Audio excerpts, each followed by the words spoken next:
Hey everyone, welcome to another Savvi tutorial. My name's Gavin, and today what we're going to be going over is how to set up an existing entity on Savvi's platform.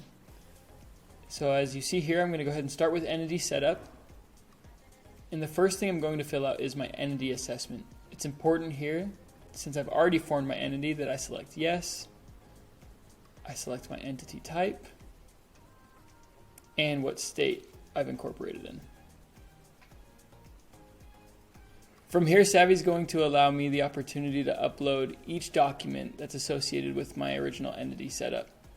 So if I start here, Savvi is going to collect some information, and it's important that I have upload selected here on the right hand side in order to upload my certificate of incorporation and my EIN confirmation letter.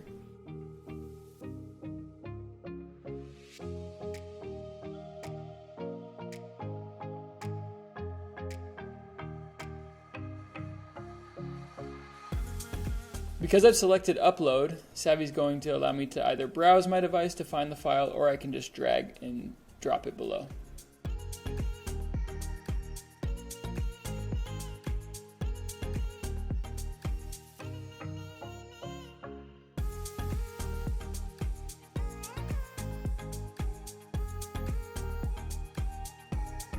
Here I can make sure that all of my inputs were accurate, and then I can click finalize. And you can see that I've been able to complete this assessment, which means that I've collected all the inputs and I've uploaded the corresponding document for my certificate of incorporation and my EIN confirmation letter. And a similar process follows each of these steps below. So I'll do the same thing for my action by incorporator.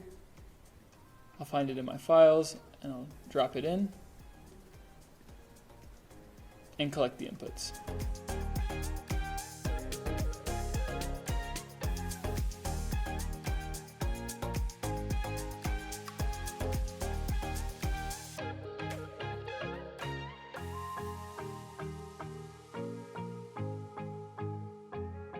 Once I've uploaded the corresponding documentation, the next step for me is my corporate record setup. You'll notice above that it's requiring me to at least be on a starter subscription. What Savvi can do for you here is allow you to bulk upload your employment agreements, equity documents, financing documents, and additional governance documents, and will help you in the process of organizing these documents on Savvi. And then the last step is taking care of my Delaware corporation filings. This will allow me to use Savvi as my registered agent and filing agent. If I already have an existing registered agent and filing agent, I can go ahead and delete this task, or I can continue by generating these documents through Savvi to allow me to switch over.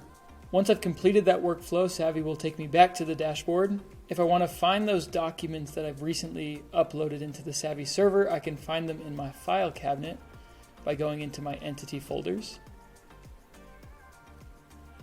The reports page will also show you the information that we've collected on your company thus far, including some of those documents that I've recently uploaded, as well as any other inputs such as directors or officers, or what states I'm registered in as well. Important to note that we can also help you generate a capitalization table. If you upload all of your corresponding equity docs, we can export a CSV to allow you to have a nice organized view of your cap table. You might have lots of other documents that you'd like to upload into Savvi. Important to note that you can upload them here in the corporate record setup. And by uploading them here, Savvi is going to help you organize them into their corresponding files and get them organized in the reports page for you as well. Once I've uploaded my company's information into Savvi, it's important to note as well that we can help you set up a data room, which will allow you to share some of these sensitive documents with investors, employees, attorneys, etc. And you can also find that data room setup in this entity filtered workflow as well. We thank you for watching this video with us today. We are always producing more content, so if you have any other questions or would like to view our other videos, we'd encourage you to do so to make sure you're getting the most out of your Savvi profile. If you have any specific questions or would like to meet with us, you can find information in the description below to get in touch with our support and onboarding team.